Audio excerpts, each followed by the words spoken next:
Bit of history about me was that I was I followed the expectations of the community. Um, I was from a country town called Rockhampton, which is very classic. I'm going to call it. Plenty of cowboys, plenty of army, plenty of bush country, white European, Christian-based ideologies, and for me, and particularly my father's impression of me was important, and so for I hid a lot of who I was, and I remember my best friend saying to me at the time, because we used to train together, and he said to my face, he said, "If I ever find out you're gay, I will kill you." And nothing like that makes you clam up more than anything. It was fear. I was afraid to be who I was going to be in a country town, and because of my personality, I've got an outgoing personality. I'm very connective with people. I didn't want to rock the boat, so I met a nice girl. We got married. I have two children who are beautiful, best thing that's ever happened to me. Um, and I thought, you know what, this is okay because the demon of gay is going to disappear out of my life and it won't be an issue for me anymore.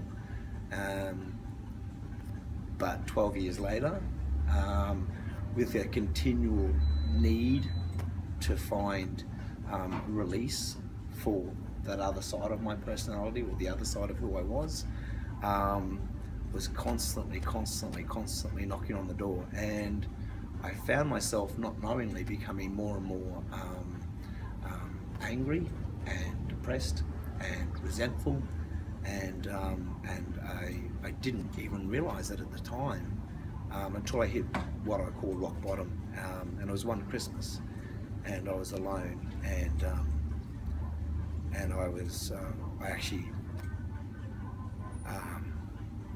I thought, you know, this is I can't do this anymore. I need to I need to I need to just stop here and end this. I can't live this lie anymore. And the one thing that got me through is my children. I thought, what sort of man would I be when I physically chose to bring these two beautiful people into the world?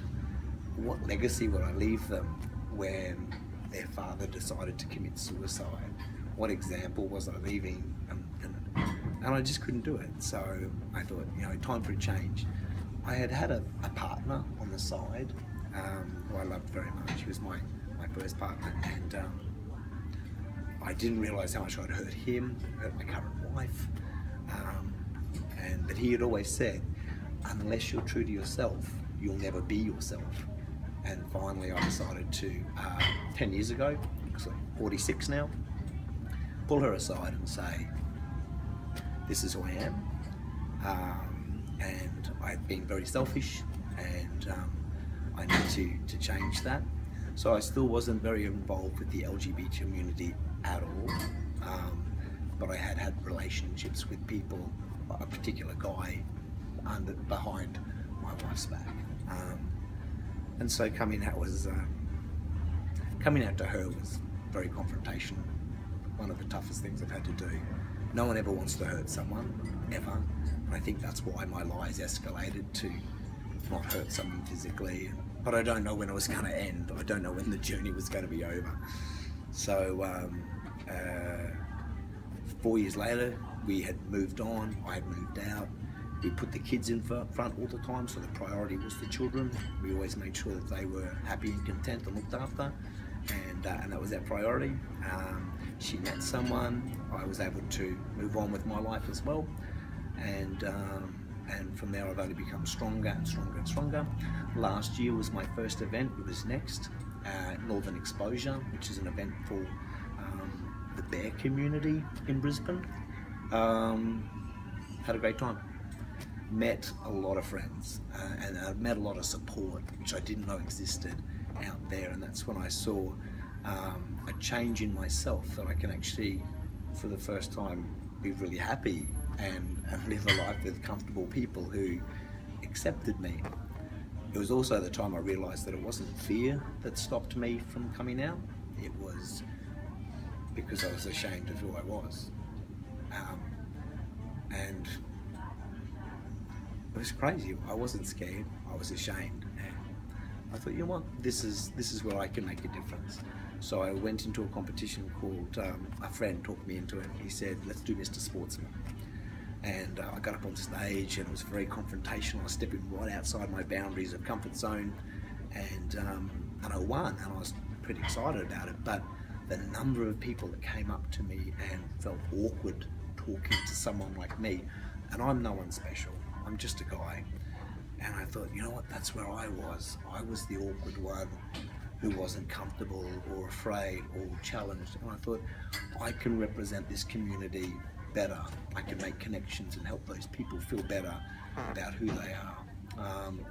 And so then I advocated that I would make a conscious effort for the next 12 months to be more involved with the community, to help others like myself who had been in low points. And I found out there's a lot of us, a lot, to be better people and feel comfortable that they can come and talk to anyone about anything and feel good. And I was able to blend that in with obviously health and fitness as well, which is truly remarkable. But became Mr. Bear at the next, which I had a lot of fun of. And to see my representation and how it brings the community together, I think there needs to be more people like us to show that, you know, not everyone needs to be extroverted, but it does help the community when we, as people who are confident enough to do this, stand up and say, hey, I'm your friend. I'm interested in your life. I may not have all the time in the world to become best buddies, but I can certainly assist you, I can motivate you, I can listen to you, and I can support you. And that's where I found my greatest benefits within the LGBT community. And moving forward, that's exactly what I want to do for the next 12 months.